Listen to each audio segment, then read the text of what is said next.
Assalamu alaikum warahmatullahi wabarakatuh, wapenzi na ufuatiliaji wa TV yetu ya Al-Azhari TV Tanzania. Tuko hapa katika viwanja vitukufu na hivi sasa, na alokuwa mbele yenu ni moja ya wahudumu wakubwa wa wageni wa Mwenyezi Mungu ambao Allah mwenyewe anawaita Dhuyufur Rahmani. Ni shekhe mkubwa miongoni mwa shekhe kubwa ambao mimi ninamhoji siwezi kumtambulisha bali mwenyewe atajitambulisha. Shekhe, unaitwa nani? Assalamu alaikum warahmatullahi wabarakatuh. Mimi naitwa Khalifa Abdallah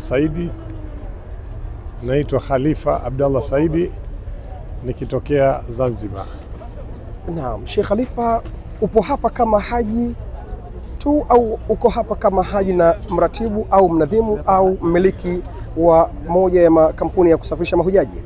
Mimi nipo hapa nikiwa kama mwenyekiti wa taasisi Arafat Hajj and Umrah Service, na nikiwa ndio msimamizi, mratibu na mhudumu wao mkuu katika usimamizi wa huduma zao au ibada zao za hija zilizotuleta hapa. Mashallah, Allah akuhifadhi. Sheikh Khalifa, unaonekana umekuwa katika utumishi huu wa wageni wa Allah kwa muda mrefu. Hebu uambie wapenzi watazamaji na wanaofuatilia TV hii ni hija yako ya ngapi? Allah akuhifadhi. Wallahi hii hija yangu takriban 21 sasa. Mashallah. Mashallah.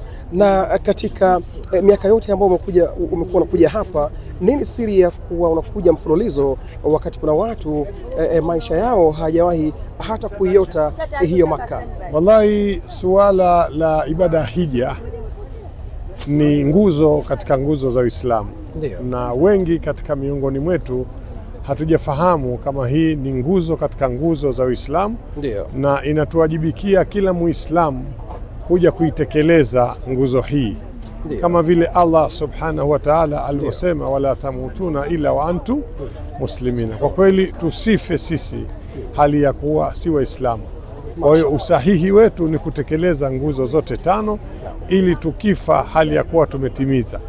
Na ni kweli Allah katuambia wa hajjul baiti man istata ilayhi sabila. Lakini mashekhe wana kazi kubwa ya kutufundisha, kutuelimisha na kuufikisha ujumbe huu kwa umma, kwa sababu wengi hatujajua thamani yake. Tumeichukua hija kama ni sehemu ya kumalizia maisha yetu. Wengi wanaokuja ni mama zetu watu wazima, baba zetu watu wazima, hawajiwezi na ni watu ambao wanahitaji msaada katika utekelezaji wa ibada ya hija. Na kiukweli ibada ya hija ni vihamo. Ibada ya hija ni vihamo, na vihamo vinahitaji watu waliokuwa wanasiha na afya na utambuzi na subra. Kwa hiyo tumekuwa na ulezi mkubwa wa kuwasimamia, kuwaongoza ili waweze kufanya ile ibada vile inavyotakana. Wito wangu kwa umma, tuchukue ibada ya hija ikiwa ni sehemu ya maisha yetu na ulazima katika dini yetu. Tusichukue kama ni sehemu ya kuja kumalizia maisha yetu hali ya kuwa hatujiwezi tena kiafya. Utambuzi na ufahamu wetu wa kiakili ni mdogo, pamoja na nguvu zenyewe za kuhimili mikiki yenyewe ya hija hatuiwezi. Wito wangu, tujitahidini vijana waje watekeleze nguzo ya hija, kwa sababu ni nguzo katika nguzo za Uislamu. Bismillah, mashallah. Sheikh Khalifa, wapenzi wafuatiliaji na watazamaji wa channel hii ya Al-Azhari TV Tanzania, anatoa wito shekhi huyu akiwa katika viwanja tukufu kabisa kuwahi kutokea katika ardhi hii ya kawaida. Wito wake mkubwa ni kwa vijana waje kutekeleza ibada hii ya haji wakiwa ni vijana mashababu wenye nguvu na wenye afya, kwani ibada hii inahitaji watu wenye kukabili mikiki. Bismillah, mashallah. Sheikh Khalifa, umemaliza leo Arafa, na kwa mujibu wa baadhi ya maelezo ni kwamba alhaju Arafa. Kwa uzoefu wako, haji imemalizika tayari? Hapana, haji haijamalizika, kwa sababu tunaondoka hapa kwa kauli na maelekezo ya Bwana Mtume sallallahu alaihi wasallam. Jua linapozama tunahitajika tuondoke tuelekee Muzdalifa, ili swala ya magharibi na isha tukaisali Muzdalifa, na tutakuwepo Muzdalifa pale tusali sala alfajiri, tuondoke sasa tuelekee Jamarati, ambapo tutategemea pale kwenda kupiga kabli moja kubwa, alafu tuelekee Haram, tuende tukafanye tawafu, tufanye nasai, alafu tuchinje. Hapo itakuwa tumemaliza moja ya nguzo katika ibada ya hija. Mashallah. Sheikh Khalifa, hafidhakallahu, tunakwenda katika tukio muhimu sana la kitaifa, miezi michache baada ya kukamilika kwa ibada hii, nalo ni uchaguzi mkuu wa rais au marais, wabunge, wajumbe wa baraza la uwakilishi na madiwani.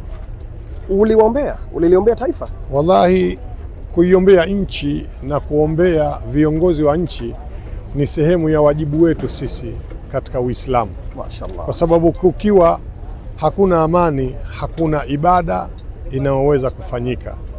Kwa hiyo tumefanya wajibu wa kuombea viongozi wote pande zote mbili, upande wa Jamhuri ya Muungano Mama Samia Allah muhifadhi, na upande wa Zanzibar Dr. Hussein Ali Mwinyi Allah muhifadhi, na kuiombea nchi kiujumla ili uchaguzi wetu upite salama salmini, na Allah atupe viongozi waliokuwa makini, wenye kujali na kuthamini utu wa watu, waweze kuwatumikia ili tuweze kufika katika mafanikio ambayo kila nafsi ya binadamu inayapenda, inayatarajia na inayataka, na hayo hakuna isipokuwa amani. Mashaallah.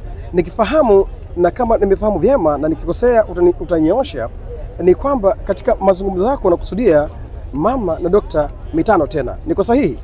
Bila shaka inshallah, kwa tawfiki ya Allah wafikishe inshallah, awarudishe kwa amani na salama na utulivu inshallah. Awafikishe. Bismillah, mashallah. Hajjun mabrurun wa dhanbun maghfurun. Alikuwa katika shasha hiyo Sheikh Khalifa, mmoja ya viongozi waandamizi kabisa katika kusimamia na kushughulikia na kuratibu haji kwa upande wa Jamhuri ya Muungano wa Tanzania. Wassalamu alaikum wa rahmatullahi wa barakatuh.